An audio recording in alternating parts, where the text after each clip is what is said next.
I'd rather watch Guardians of the Galaxy. I'd rather watch The Winter Soldier, Ant-Man.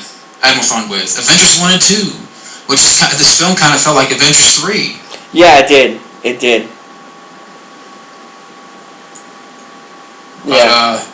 But you know, that's the price they have to pay now for bringing in this universe. Is now every movie, you know, has that potential of feeling like an Avengers movie, even if it's a solo film. It's all the same universe, right? So it's gonna feel like another Avengers movie. Yeah, and I'll give Marvel that. You know, it's like they're taking their time to.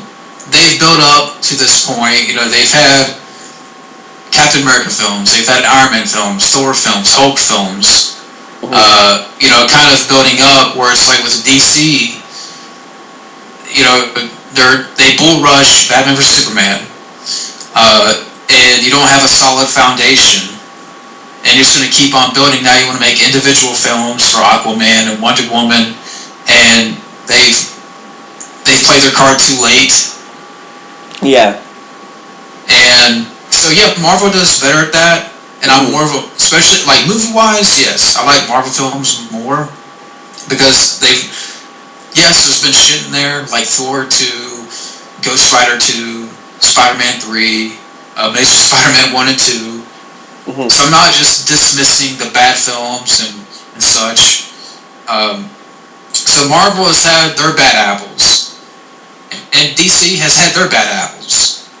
Yeah, DC, in my opinion, they just need to restart everything all over again.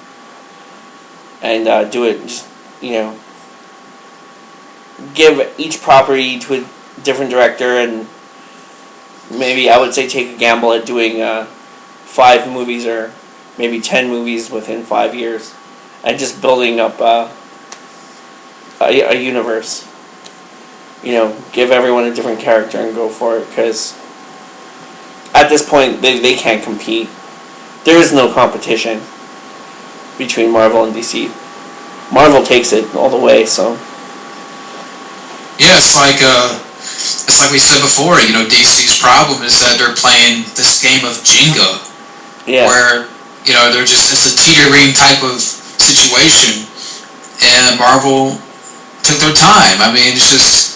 And for those saying, well, you have an anti-DC agenda, I look forward to the Killing Joke. That's DC, is it not? Yeah. So I'll be watching that, and I'll be checking that out at some point this year.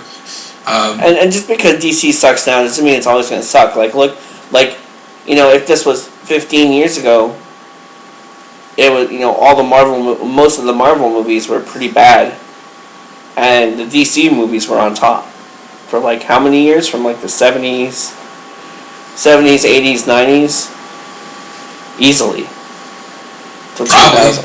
You know. Well, Batman did. Yeah. Yeah. I mean, I don't know what else to add to this film other than I just can't love it for some reason. And even I was telling Matt beforehand, I was like, yeah, I'm not going to be as kind on this going in, and you know, even towards the end of this podcast, people can love it. I know that right now it's in the top 250 at IMDb. I think at number 60 something, I forgot. It gets a high score at Rotten Tomatoes, and it's making all sorts of money and stuff. And people, that's fine if you disagree. I'm sick of Rotten Tomatoes. You know what? Someone's got to bring. They got, you know, people got to stop using Rotten Tomatoes because they don't know shit. Rotten Tomatoes. No, I'm tired of. Is the worst. Oh, what were you saying? I'll let you continue on your rage. I just have to point out that Rotten Tomatoes doesn't know fuck all about their rating system. I don't know how they get their rating system, but it's fucking inaccurate. Like, I'm sorry. Like, that's the worst fucking rating system I've ever seen. The worst. People depend on Rotten Tomatoes. Yeah. You see it on DVDs. Like, if you go to your store, they'll slap a Rotten Tomatoes sticker on there. Like, this movie got a 97%. Yeah. Tomato meter. Fuck. I'm sick of Rotten Tomatoes, and that's not why I don't like this film as much. I mean, it's just to me this film has problems. Yeah. While there's good in there, I like some of the performances and the action bits, but damn, this movie has faults to me. You got Spider-Man, I don't care for the actor, I don't care for the villain, the score is lackluster in some sense. Mm-hmm. Captain America not telling Iron Man his parents were murdered by Bucky. It's like, and how long did you keep that to yourself? Since Winter Soldier? I guess he must have forgot, with losing Agent Carter in this one, right? He must have been so sad that he forgot to tell Tony what was going on. And he wasn't, that's sarcasm, because he wasn't very sad. He was like, right away, he was looking at her granddaughter or whoever that girl was from that revenge show, the blonde chick there. He was looking at that like, yep, stick my cock in the freezer and cold cocker, like. Yeah, and Peggy dies in this film, folks. That's probably the only death that happens. Yeah. Is that she dies of old age. Yeah, and it's pretty wasted. It's a pretty wasted plot point too. They don't really do much with it.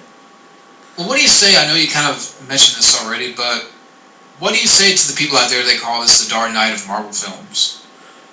I don't see it. Like, I do like this movie. I just know that there's so many better ways I could have played this out.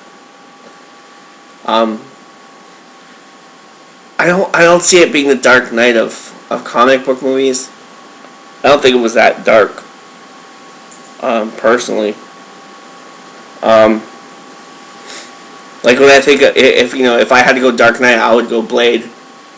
Blade feels like a Dark Knight kind of scenario. Or, when you think of the Dark Knight, you think of like Godfather of comic book movies, so didn't really feel like that either. And kind of going back to Zemo for a minute, I know we kind of talked about him when we were chatting back and forth earlier on Messenger, but does it seem like Zemo's plan in this film is kind of pointless?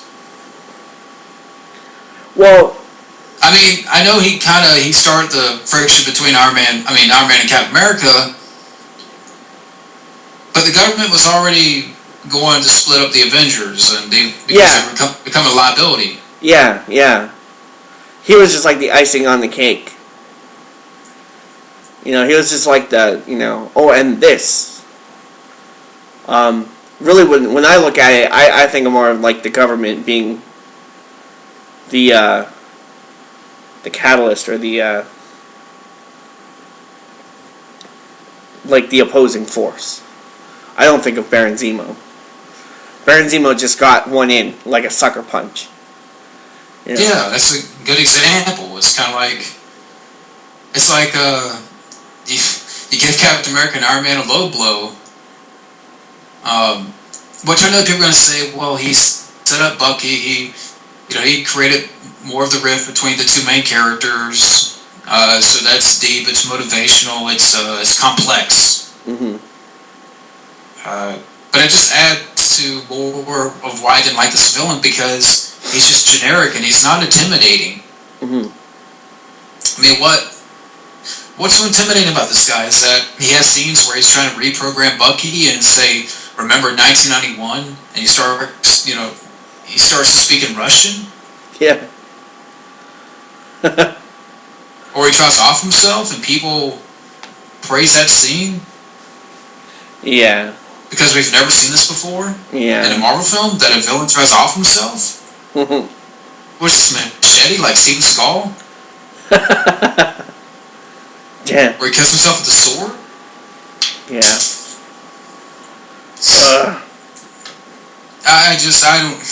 I know fans are gonna get mad and try to explain below, and I just felt like they knew they were going to competition this year with potentially one of the biggest movies ever made. Potentially, we all know how that turned out. But I just think that they really were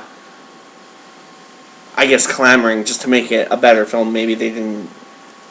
Maybe that's what caused it to loosen up, because it just didn't feel like a fully threaded film to me. It just kind of felt like it was all over the place.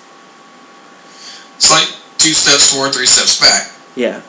And like, don't get me wrong, it's a great time waster or whatever, but it just didn't. It didn't impact like Captain America 2. That impacted me. When I saw that movie, I couldn't stop thinking about it for like 2 weeks, 3 weeks. It was stuck in my head. I wanted to go back and watch it again and again. This one didn't have that. What do you say to the fans that are like, well, you had to have this story, you had to have this, you needed this conflict? I would say they should have done it right and went by the book. Although, it would not have been cool to kill off Captain America, because, I watched these movies for Steve Rogers' character, so, I love Chris Evans in that character. Even though Bucky would have taken over as Captain America, I'm pretty sure Bucky became Captain America after that, but... Yeah, I like the character of Bucky, but it's like I said before, Captain America pretty much takes the back seat in this film, you know. Which I like Captain America's story more, because I like Chris Evans as an actor, and yes, he's more of an ideal of hope and peace, and a symbol of hope than Superman. Oh, definitely. And Batman vs Superman. I know folks are going to disagree, but definitely. You can believe Chris Evans. You can get invested. Yeah, exactly. And like, one of the great things about the first Captain America was just that he had so much heart in that movie. That even though there wasn't a lot of action, there wasn't, a lot of this and a lot of that, the character's heart. The 1990 film? No. I'm kidding. Beyond version. Yeah, but just like the amount of heart he had in there, that really shone through. And then you can compare that to like anything Henry Cavill's done in the last 2 movies, and there's no comparison.